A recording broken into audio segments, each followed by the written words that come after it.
So today we are talking about how to move away from rocking and feeding to sleep in order for you to get a full night of sleep because your little one is sleeping through the night.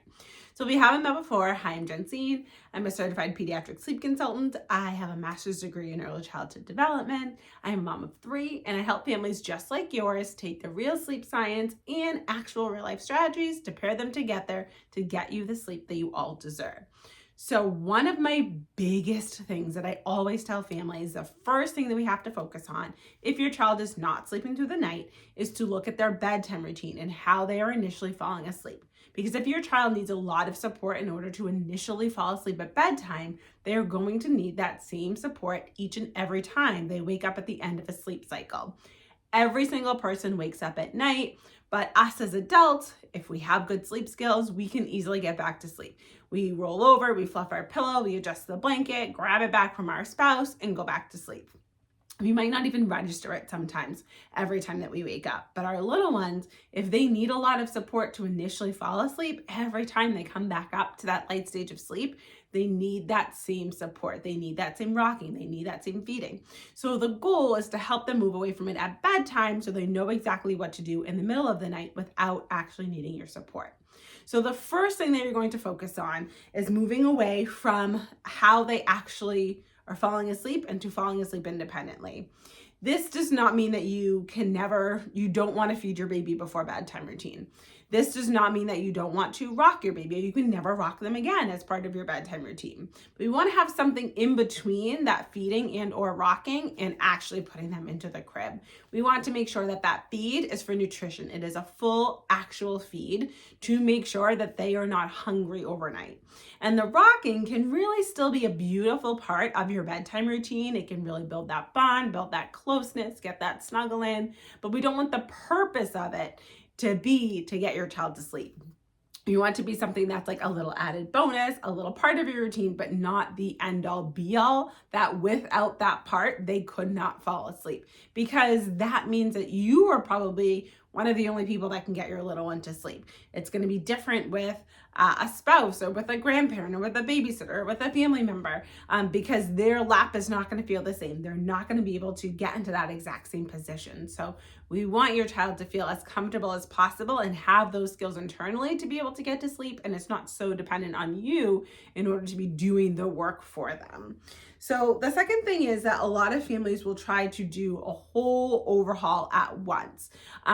Instead of feeding their child to sleep, they will then move the feed to the very beginning of the routine in a different room, in a different location, switch up the bedtime routine and try to just make a lot of different changes at the same time. What we really want to do is be mindful of the fact that this is going to be different, and we're going to talk about this more in a second. So make sure that you watch the entire video because I'm going to come back around to that point.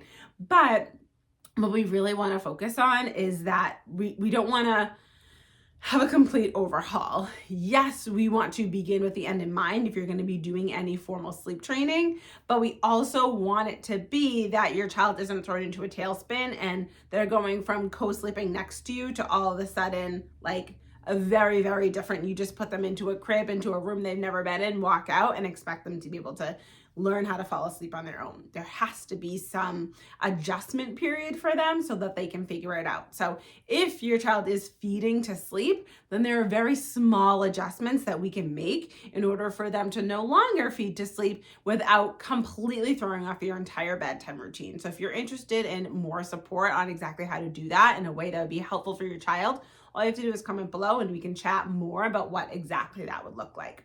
So the next thing is to make sure that you understand that your baby is going to be confused. There is a very big difference between crying while making some changes at bedtime and crying it out. Cry it out method is exactly what I explained before. You put your child into a crib, into a room, walk out, you do not see them again until morning. That is what cry it out is. However, there is crying in the routine when we switch it up because it's not panic, it's just protest. You're doing something different that your child has never experienced before, and their only method of communicating with you is crying. Imagine for a second that your child never cried.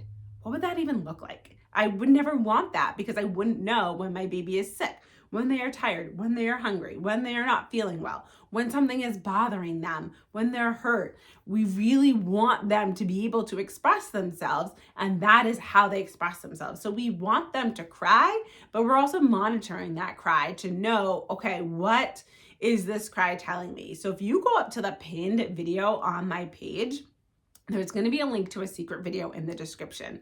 It explains the exact different cries that children exhibit while they're doing sleep training and breaks it down. It's actually the first video in my Goodnight Baby program, and we need to understand that huge piece of it so we know this cry means this.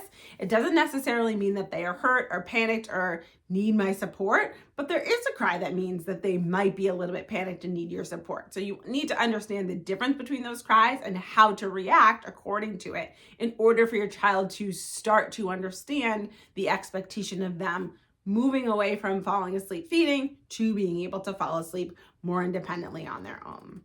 And then the last thing to think about is that when children learn to fall asleep independently without us doing it for them, we're really giving them that first experience of autonomy and being able to learn a skill that they can own. This is going to be a lifelong thing. Every time our child learns a new skill, it is essentially a step away from needing us as parents to do it for them. I don't know about you, but I really want my children to be able to soothe themselves without me there right next to them or doing it for them. Yes, a perfect example, my daughter got a splinter yesterday. She needed me to hold her while my husband pulled out the splinter, and I was happy to provide those snuggles after because this was kind of a different experience. This was her first splinter. She never had one before. But I also want her to know if she trips and falls at daycare, she can soothe herself without needing me to be, they don't have to call me and say she can't calm herself down. She needs you to come nurse her. She's 4. She needs you to come rub her back or pat her bum or anything like that. I want her to be able to have those self-soothing skills. And the same for a child of any age, to be able to play with their hair, play with their clothes, suck their thumb, whatever it is, to be able to soothe themselves. So this is really the first lesson that we're teaching them. And you are okay. You are safe. I am close by, but I'm also instilling the confidence in you that you know how to get yourself to sleep with my support. So really just taking that into account. We really want to build that confidence in them and teach them that they are safe even if I'm not right there next to them. So this is a huge factor in what I teach in my Goodnight programs and when I work one-to-one with families, because I need families to know that they can teach their child to be okay without them by their side. And again, as a parent, that is something that is so important and so valuable for me. And I'm believing that it is probably just as important and valuable for you. So if you have any questions about exactly like more steps to get your child away from feeding or rocking into falling asleep independently so they can sleep through the night, then all you have to do is pop your question below. We can always get on a one-to-one call to chat. I'm also going to put that link below down in the description so we can do a 15-minute sleep solutions call, figure out where your tie-up is and how best to move you forward so you can be sleeping through the night in the next 5 days. And I will see you in my next video.